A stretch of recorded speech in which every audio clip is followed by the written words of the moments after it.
Entitled family harasses me, kicks me out when I refuse to date their son. This series of events took place about 10 years ago during one of the most difficult periods of my life. I had recently turned 18, and due to my mother's issues with gambling, we lost the home I had lived in since childhood. Shortly after this happened, a family friend graciously offered to let us stay at her house with her family, as they had several spare rooms. We moved into their spacious house, and initially everything seemed promising. The family consisted of the parents, EPs, and their son, EK, who was my age. At first, they were incredibly understanding and kind, offering us a place to stay for as long as we needed to get back on our feet. The mother even helped me secure my first job, a volunteer position at a bingo hall that paid under the table. It wasn't much, but it was money I could earn independently, something my mother couldn't or wouldn't provide. The EPs had been friends with my family for a long time, and they were fixated on the idea of me and their son becoming a couple, a notion they'd held since we were children. They constantly made suggestive comments whenever we were in the same vicinity, like remarking on how we looked together or suggesting we wanted privacy. Despite my clear statements that I wasn't interested in EK romantically, they seemed determined to force a relationship between us, almost like an attempted arranged match. I believe their encouragement significantly inflated EK's ego, because about a month into our stay, the situation began to deteriorate. One day, as we were walking down the hall, EK made inappropriate physical contact with me.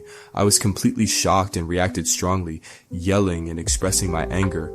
Our parents came upstairs because of the commotion and separated us. When I explained what happened to my mother, her response was dismissive. She told me it wasn't a significant issue and advised me not to cause problems while we were guests in their home. Later, EK offered a half-hearted apology at dinner, and his father made an uncomfortable joke about being relieved his son was finally showing interest in girls, implying they had questioned his sexuality. Things only escalated from there. Whenever EK had an opportunity, he would make lewd remarks or find ways to make unwanted physical contact. Each time I reported his behavior to his parents, it was brushed off with excuses like boys will be boys, or that he probably didn't intend it negatively. They insisted he was a genuinely sweet person underneath, and that I should try harder to get to know him. On one occasion, the father told me I should be flattered by EK's attention. My mother remained unwilling to intervene, seemingly content with the free housing that allowed her to continue her gambling habits. She would tell me to stop playing hard to get.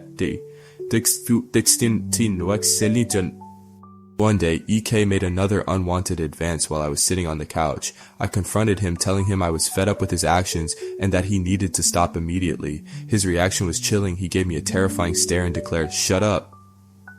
You live in my house."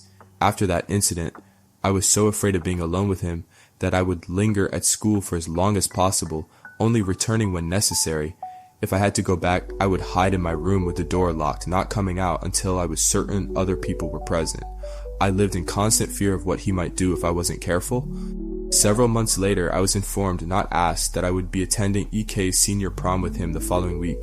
The EPs were incredibly excited and told me that EK and I would have the entire house to ourselves that night after the dance. I immediately shut down the idea, explaining that I would not go because of how EK treated me. The EP spent the rest of the day trying every tactic to compel me. First, they offered to pay for my dress and ticket, claiming money was no issue. When that didn't work, they resorted to guilt tripping, saying they asked so little of me and that this was the least I could do, emphasizing how much it would mean to EK. Finally, my mother found out after returning from the casino, and she was furious. She insisted I had to go, claiming it was a significant opportunity for both of us, and demanded I tell the EPs I had changed my mind. I refused to go to prom. The day after EK's dance, the EP sat my mother and me down for a discussion. They announced a sudden implementation of new rules. We were now expected to contribute financially for all amenities, buy our own food, and they would begin charging us rent. Prior to this, they had been insistent that we shouldn't pay for anything, encouraging us to save money to find our own place. Even if my mother hadn't been spending a large portion of her income at the casino, there was no way we could afford what they were demanding. Consequently, they gave us 1 month to find a new place and move out. We ended up moving into a questionable neighborhood to live with a man my mother was dating, whom she had met at the casino.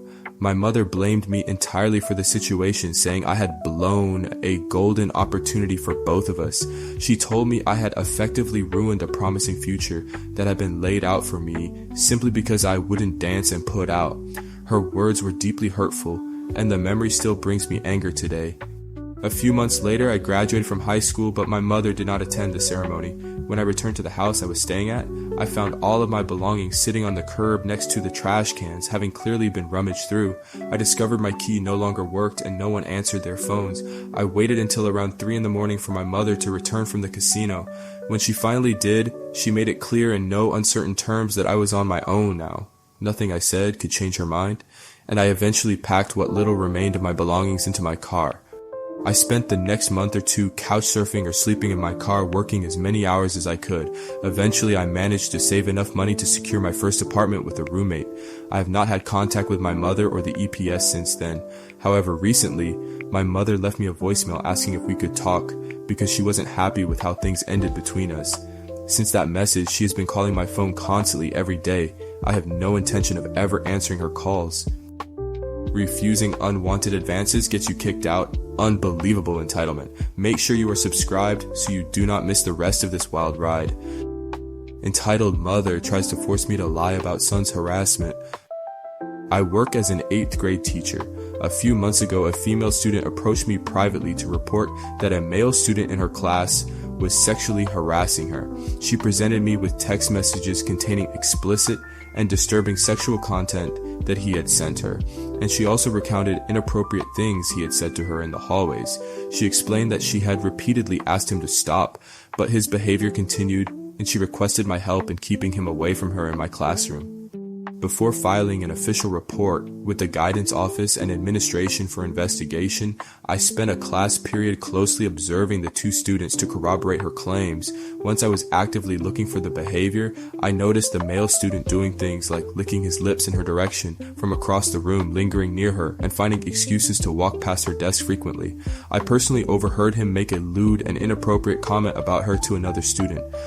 Based on these observations, I proceeded with referring the male student to the administration for potential sexual harassment and contacted the parents of both students to inform them that the issue would be investigated by the school and disciplinary action might be taken. I left a voicemail for the male student's mother requesting a callback to discuss the situation. The following day, during my planning period, I received a call from the school office stating that a parent was there for a meeting. Our school policy requires parent meetings to be scheduled in advance and logged to at the office. I didn't have any meetings scheduled for that day, but since I had some free time, I decided to go down and see who it was and what they needed. It turned out to be the male student's mother. She politely asked if we could speak face to face about what was happening. For reasons I now regret, I agreed, even though our usual practice is to have another teacher or staff member present for parent meetings. We went into a conference room, and I began by outlining the allegations without naming the student initially. I explained that a female student had accused her son of sexual harassment and that I had observed enough concerning behavior in class to warrant referring the matter to the office for investigation. The mother immediately became defensive. She insisted that she knew her son, and he would never harass a girl. She suggested he might have said something foolish that was misinterpreted, but that it wasn't in his character. She pressed me to reveal exactly what I had heard and what the other student was saying about him. I told her that I had seen him making gestures like licking his lips towards her and overheard him make a vulgar sexual comment about her to another student. She dismissed the licking lips as potentially just him dealing with chapped lips and not an act of harassment. She argued that the other student couldn't just make accusations to ruin her son's life, reiterating that she knew him and he wasn't that kind of person, regardless of what any girl claimed. I explained that the administration and guidance counselors would conduct a thorough investigation and would contact her based on their findings. She then became more agitated. She demanded to know what I had told them. She claimed I couldn't just report her son for harassing girls based on one person's word and my observations. She pointed out that he had already been suspended twice previously and accused me of trying to get him expelled unfairly just because some girl wanted to cause trouble for him. At this point, I realized I should not have agreed to this meeting without another staff member present.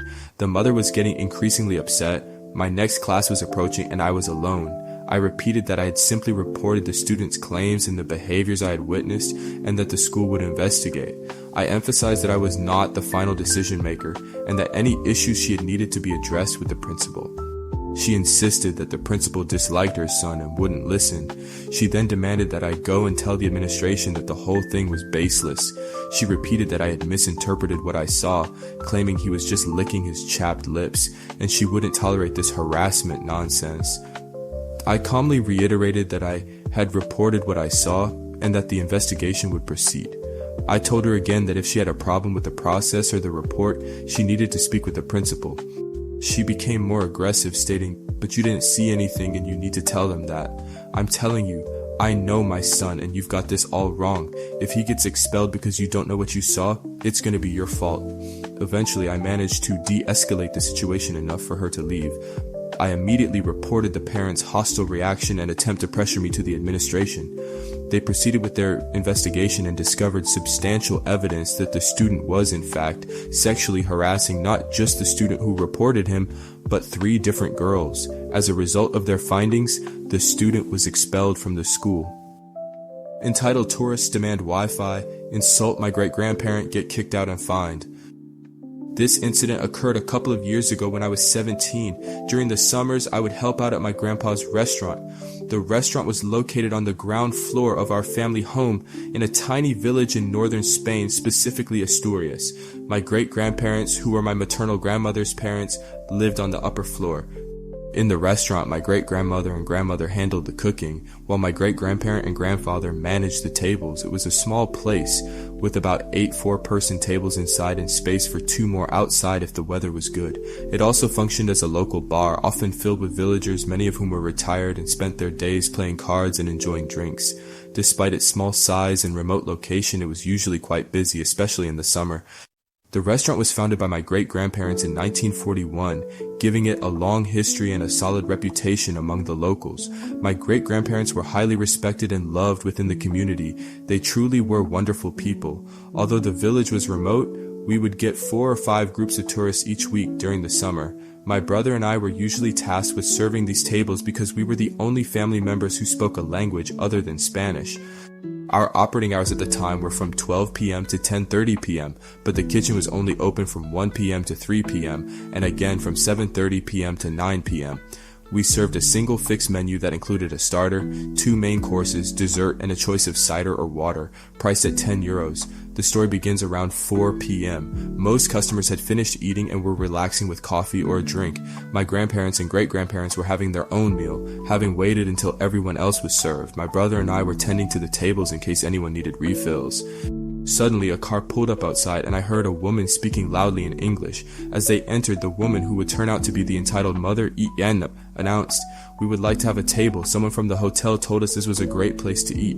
I politely informed her, "I'm sorry, ma'am, but the kitchen is already closed. It's quite late."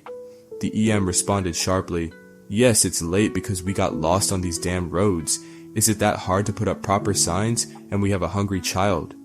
Trying to be helpful, I said, "Oh, I'm sorry to hear that. Let me see if I can do something for you." I went inside and explained the situation to my grandmother, who agreed that since everything was prepared, we could heat up some food for them. I initially thought their rudeness was just due to being hungry and lost, as most tourists were usually very polite.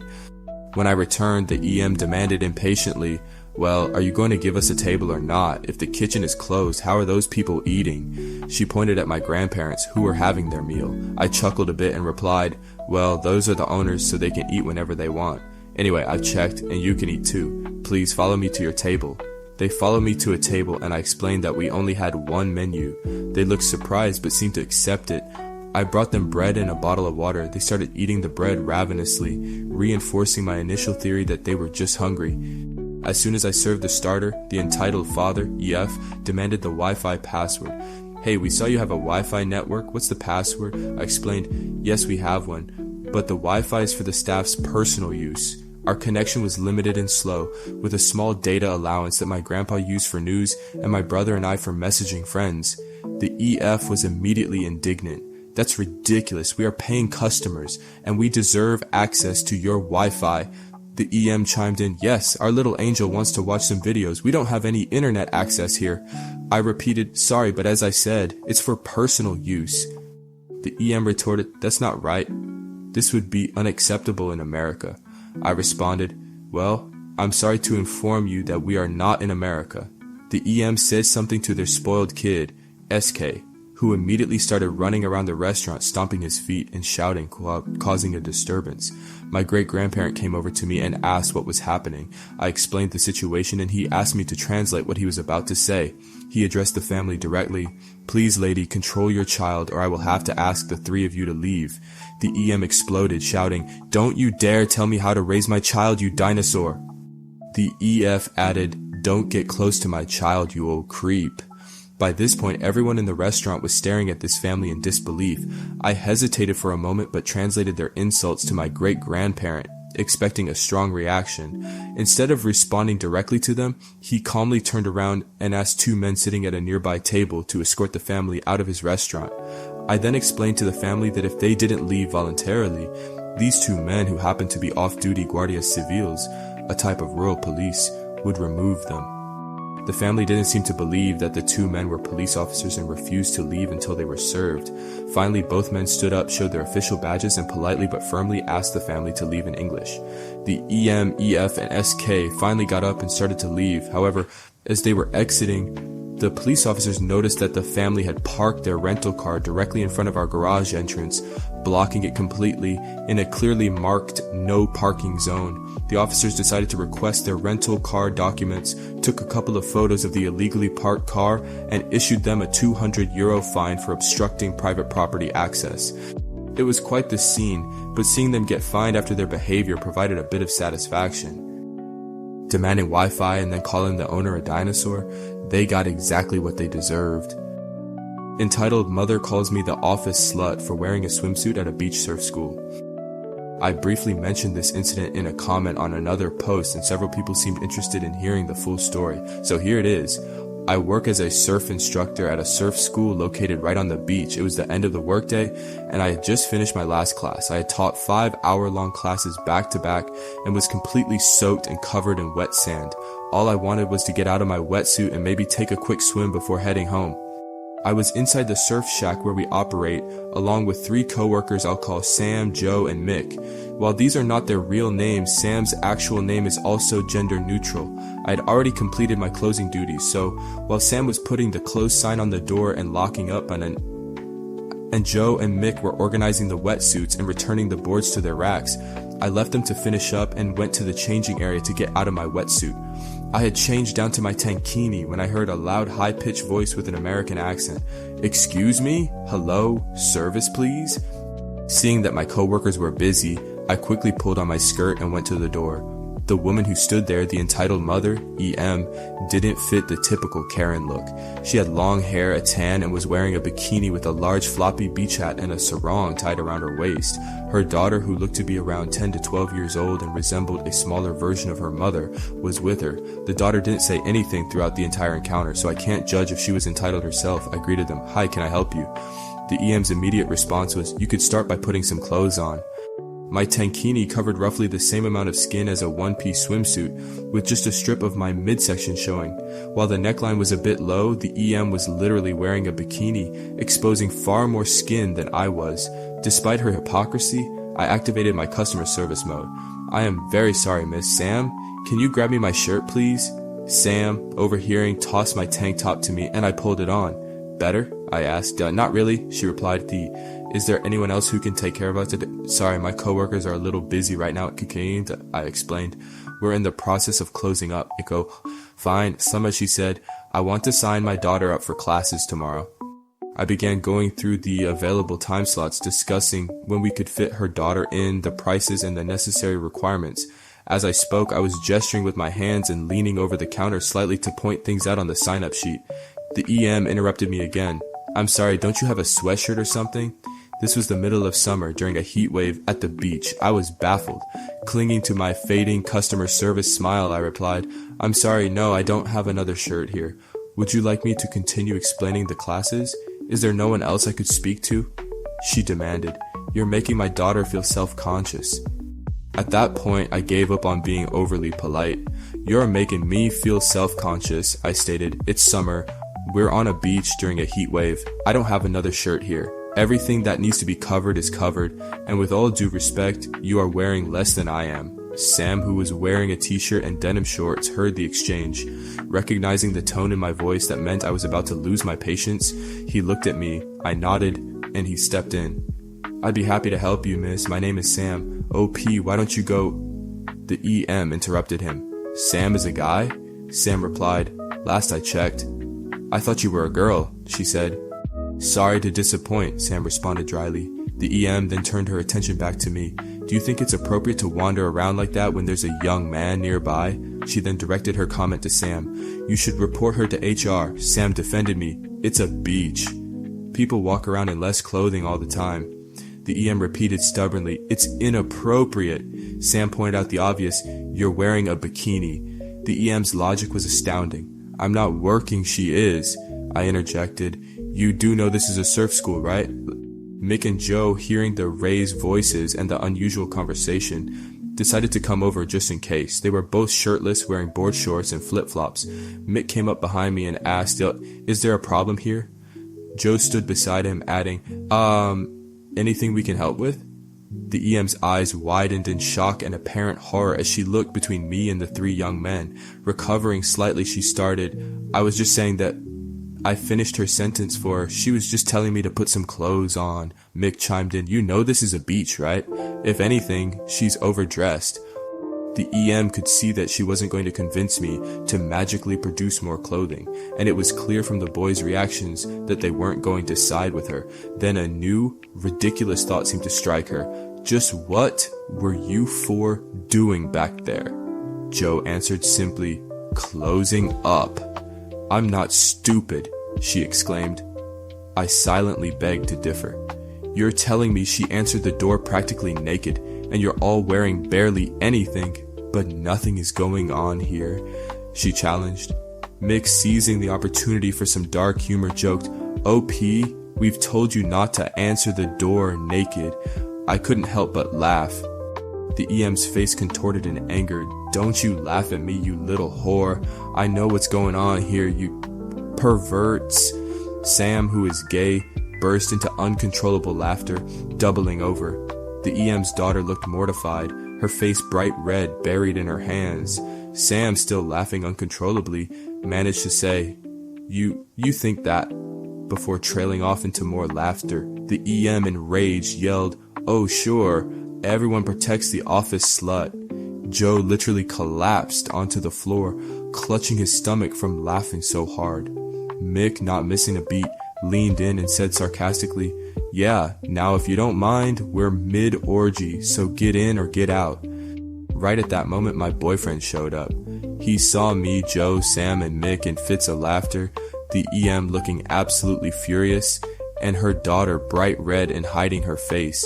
"Everything okay here?" he asked. My boyfriend came over and gave me a hug. I had a sudden, brilliant idea and pulled him in for a kiss right in front of the EM. The EM let out a shriek, a truly demonic sound, and stomped away from the shack, dragging her poor, embarrassed daughter behind her. That was the last we ever saw or heard from her. An office slut for wearing a tankini at a beach surf school? That Karen logic is wild. What would you have said to this entitled mom? Entitled parent insists her family's phone rules apply to strangers in a restaurant. Not long ago, I was traveling for work. It had been a particularly demanding 2 days filled with meetings, and I was thoroughly exhausted. I had just arrived at the airport for my evening cross-country flight home when I received a frustrating notification from the airline. My flight was delayed by 2 hours due to mechanical issues. Faced with a significant wait, I decided to find something to eat to pass the time. I located an airport restaurant and settled into a seat to order. After placing my order, I took out my phone to catch up on emails and browse the internet while waiting for my meal. As I was engaged with my device, a family sat down at a nearby table. The family consisted of a mother, father, a young daughter who appeared to be around 5 years old, and a son who looked to be in middle school. I initially didn't pay them much attention, focused as I was on my phone screen. Suddenly I heard the little girl speak quite loudly, exclaiming, "Look, Mom, that lady is on her phone at the table. On her phone at I then heard the mother respond equally audibly, "Yes, she shouldn't be doing that. It is rude to have a phone at the table." I glanced over towards their table, and the mother directly addressed me. "We have a rule that no phones are allowed at the table," she stated. My immediate impulse, fueled by exhaustion, was to offer a sarcastic reply.